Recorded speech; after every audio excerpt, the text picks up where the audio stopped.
Olá, querido e querida participante do Trin Semanas, você também voluntário, você que tanto chegou aqui pela primeira vez, como quem está nos acompanhando, né? Mesmo que não esteja inscrito no programa, mas que se identificou, está acompanhando aqui os nossos vídeos, quem sabe está também acompanhando os nossos encontros nas quartas-feiras, onde nós temos as palestras. Você é muito bem-vindo, você é muito bem-vinda, continue aqui com a gente. Se você está gostando dos vídeos, você dê o like aí no vídeo, compartilhe com muita gente e nós queremos espalhar cada vez mais isso. Nós seguimos aqui com o nosso devocional, um dia de cada vez, ditado pela editora Espírita da Igreja da Cidade, em São José dos Campos. Nós estamos seguindo na semana 11, que vem tratando de entregar toda a rejeição, né, e viver toda a aceitação. E nós, como a Paróquia Anglicana Espírito Santo, a Paz, Piedade, nós temos então adotado tanto esse devocional como o próprio programa, né? Logicamente, o devocional tem feito parte desse programa do 30 Semanas. E nós estamos seguindo aqui então com o dia 6 dessa semana.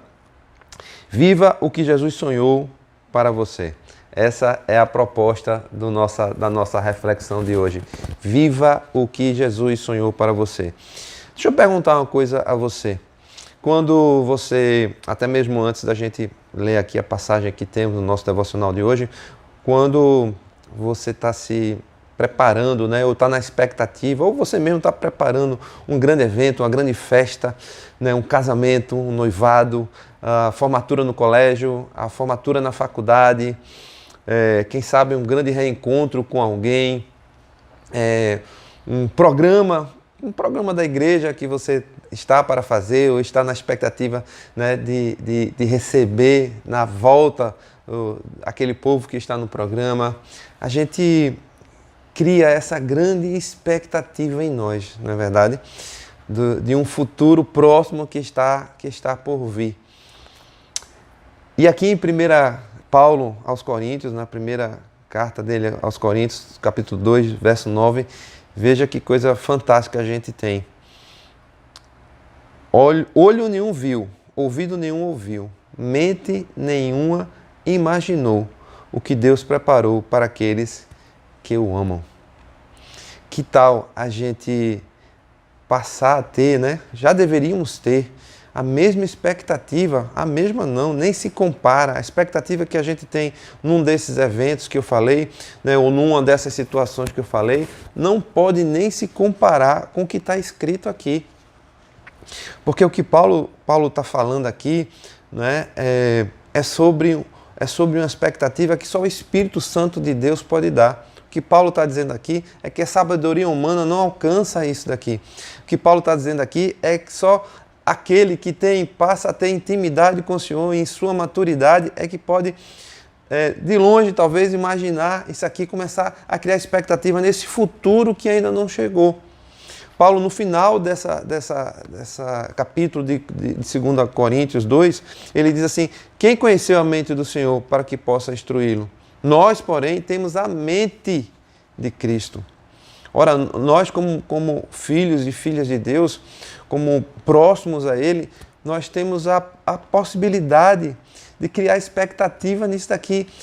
É exatamente essa expectativa, diferente de qualquer outra, de qualquer evento, de qualquer coisa que nós possamos imaginar, que nós devemos estar pensando sobre ela.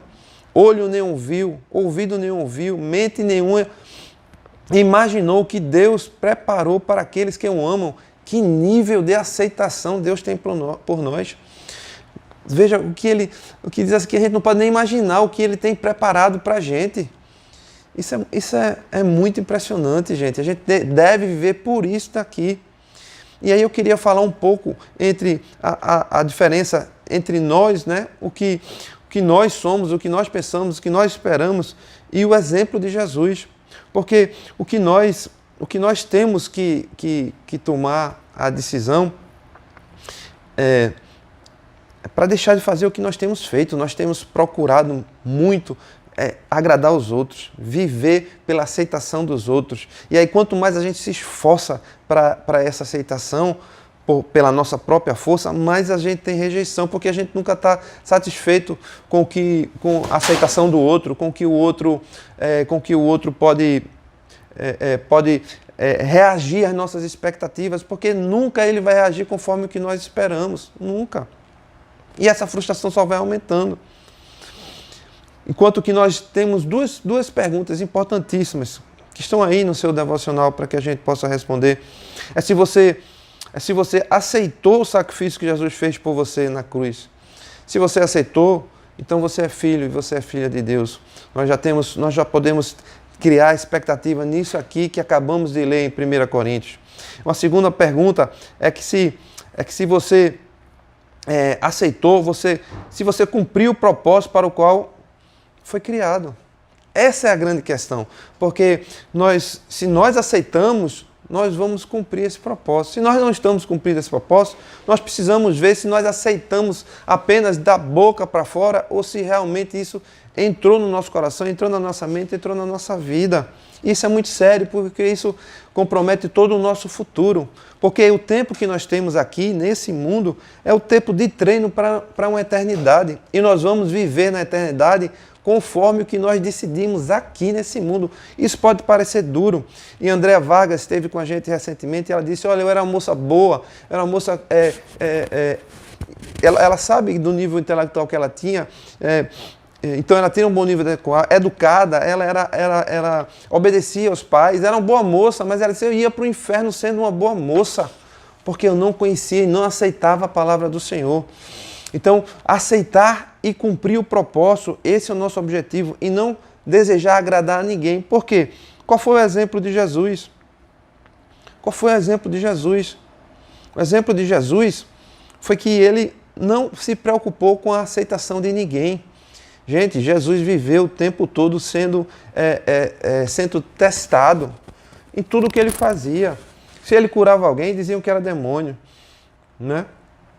Até pelos próprios discípulos, quando eles diziam, não, vou entrar em Jerusalém, não, o Senhor não vai não. Ah, não, eu vou passar pela cruz, não, o Senhor não vai não, sai, afasta de mim, Satanás. Tudo o que ele fazia no deserto, ele foi tentado pelo Satanás com a palavra. O Satanás tentava ele com a palavra e ele rebatia com o quê? Com a palavra. Então, qual foi o exemplo que Jesus nos deixou? Ele sabia quem ele era, ele sabia a sua identidade, ele sabia para que ele veio, e ele sabia o propósito que ele tinha que cumprir e nada poderia o afastar do seu propósito. Nenhum tipo de sofrimento, nenhum tipo de ameaça, nenhum tipo de rejeição poderia afastar ele do propósito dele, como não afastou e ele cumpriu. Porque ele tinha um plano e ele ia cumprir esse plano, e ele cumpriu esse plano. Essa é a grande diferença entre nós e Jesus. Então nós devemos nos basear nele, no exemplo dele.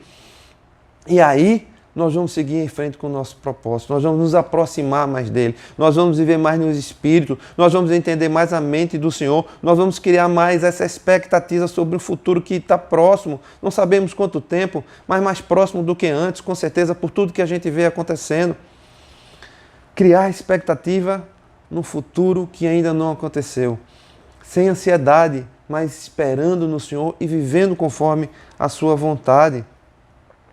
É isso que nós temos que viver. E aí nós vamos estar nos afastando, né, dessa mentira que é de uma orfandade e substituindo pela filiação ao Senhor. Aqui nós temos no nosso devocional de hoje, Jesus, e assim a frase, Jesus o ama muito e ele não morreu pela imagem que você cria sobre si mesmo, mas sobre quem você verdadeiramente é. Jesus não morreu pelo que nós pensamos que somos, mas pelo que ele sabe que nós somos e que ele nos tornou filhos e filhas do Senhor. Senhor, nós queremos, Pai, te pedir que nesse momento agora nós estejamos refletindo, Pai, recebendo essa tua oferta, Pai, de paternidade, nos submetendo a ela, vivendo conforme ela, para que nós possamos criar essa expectativa, Pai, de receber aquilo que nós nem imaginamos, nem podemos imaginar, e não se comparar com nenhum dos prazeres e expectativas que nós temos aqui nesse mundo. É isso que nós te pedimos hoje, em nome de Jesus. Amém, meus queridos e minhas queridas. Até amanhã, se Deus permitir, assim nos encontraremos mais uma vez. Até lá.